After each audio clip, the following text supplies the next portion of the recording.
We needed to continue working on the Sturmey Archer 3-speed hub and take the rear wheel apart and clean both of those items.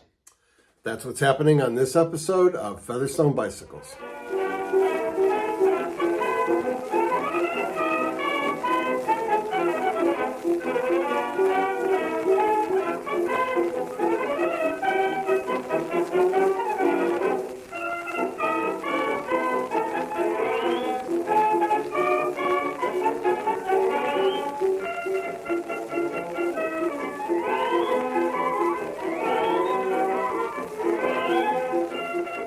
I did further research in the service manuals, not from the earlier one I was showing you previously, but from some later ones.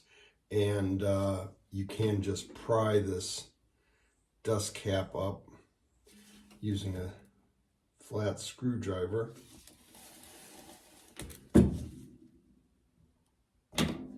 There we go. Ball bearing cage comes out. Now, in terms of this last piece, I talked in the last video about how it's got these flats here and it is threaded, you can see on the inside. The older service manual does not even address taking this out. I've never taken that part out before when I've overhauled these Sturmey Archer hubs. But a later service manual did talk about putting, it has these two flats, you can put that in a vise. But strangely enough, and this was even for the AW hub, it said to pound that out with a punch. But that doesn't make any sense because it's definitely threaded in there. So I did put it on the vise and tried to turn the wheel one way or the other. The problem is I don't know whether it's right hand or left hand thread, and I can't find anything in any of the service manuals that tells me that. So it's in there so tight, you don't really know. I'm basically just moving the vise around. So I'm just gonna let that go. And at this point, before I get into disassembling the 3-speed hub, cleaning it and putting it back together, I'm just going to take the wheel apart.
That is one dirty 3-speed hub. Well, we'll get that cleaned up very nicely. So the next thing we need to do is start taking this apart and then cleaning it up and putting it all back together. So the first thing we need to do is put it in the vise. The axles on these Sturmey Archer hubs have flats on the sides when they get to the end, so it's easy to put it in the vise.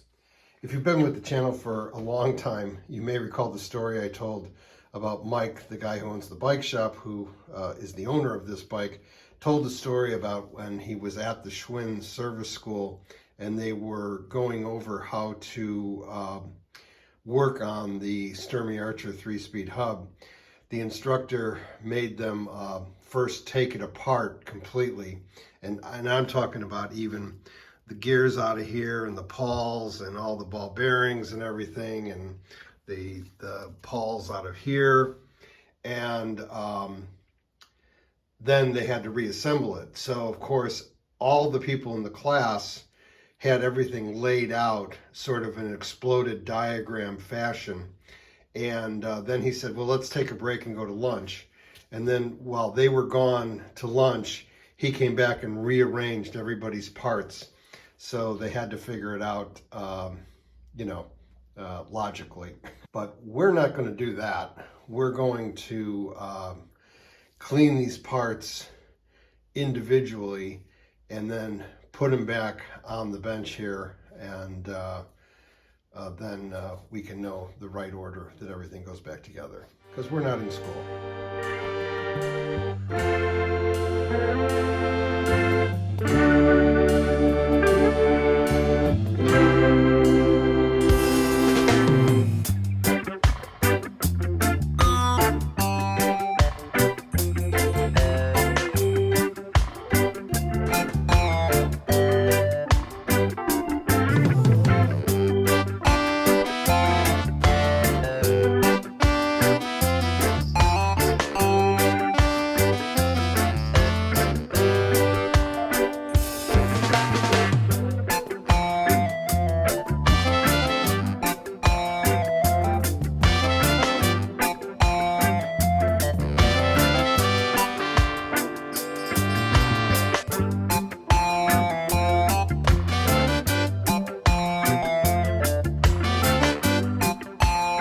Obviously, I did not do everything on camera, or else that would have been the longest segment in the history of YouTube.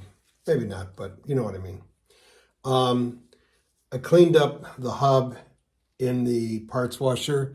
That's the majority of what you saw. It was really caked on there. I had to come back with steel wool to shine it up. It was kind of scratchy around here. Anyway, it does say AW, as we saw before, and then a 5.4 in there. So we know it's the original from 1954, 3-speed alloy hub. Sturmey Archer, England, and then it's got the little oil cap there. So that's all clean. I took almost everything apart and cleaned it in the parts washer, and then what needed to be a little bit extra on the wire wheel, I did that, like getting a little bit of grease off the chain for the cable there. I also, this is called the driver. I pried that dust cap off, took that bearing ring out, took the bearings out, washed everything, cleaned everything, re-greased it, and put it back in. I did the same with this piece, the name of which is escaping me, but you got to pry up this dust cap, and that's just holding all those little ball bearings in there. And washed all that, put everything back. The parts I did not take apart were the parts that have these pawls in there. And you can go back. I have a season where I did a bike with a 3-speed Sturmey Archer hub, and I took everything apart and put it back together. This didn't really need it. But one of the tricky bits on this is that these pawls have these, little rod that holds them in the center. And then there's a tiny little spring. It's an R-shaped spring, the letter R. And that's what gives it its spring back and forth. getting those back in there is quite a challenge. And since it was all clean and everything, I didn't feel like I needed to do it. So that's those pawls there. And then we have another set of pawls at the bottom here. The springs are very good.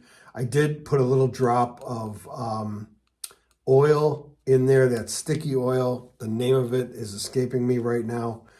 Maybe it'll come back to me before the end of the video, but I did put a little drop of oil in there and did the same with the other pawls. And then the only other thing I did was I took these planetary gears out. That's just simple pulling up of this pin, and then they slide out. And I put a little drop of that thick oil in there as well. So now we're going to put it all back together. The only thing I won't do is put the sprocket on, because otherwise I won't be able to get the smokes back in.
Before I took anything apart, just as a sanity check, I measured on the side with the cable shifter how far from the lock nut the axle, the end of the axle came out, and it was about 18.5 millimeters, and that's exactly what it is now. So I think we put it back together correctly.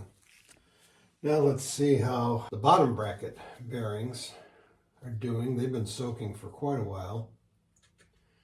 Oh yeah, that's coming off. So we will work on that. That way we can put the crank to bed, and then we still got our chain soaking down here, so we'll take a look at that.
bearing cages for the bottom bracket came out nice.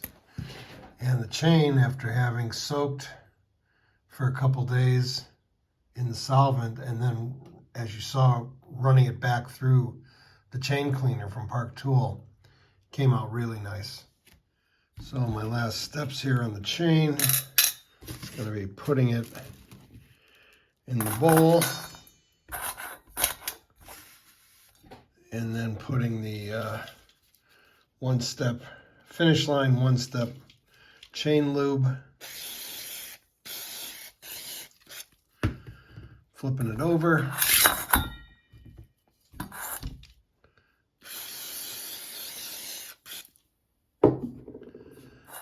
and that's ready to go on the shelf. And pretty sure I got these set up okay, but I had to squeeze the cages a little bit. Tricky to do one-handed. There we go, magic of video. Put these on the shelf. That's gonna go with the crank. So what do we have left? We have to, of course, clean and put back together the rear wheel. We have the bag. We have the light system, front and rear. I see the seat post and the gooseneck are back there. And then, of course, we have the fenders. Thanks for sticking with me, and I hope to see you next time on Featherstone Bicycles.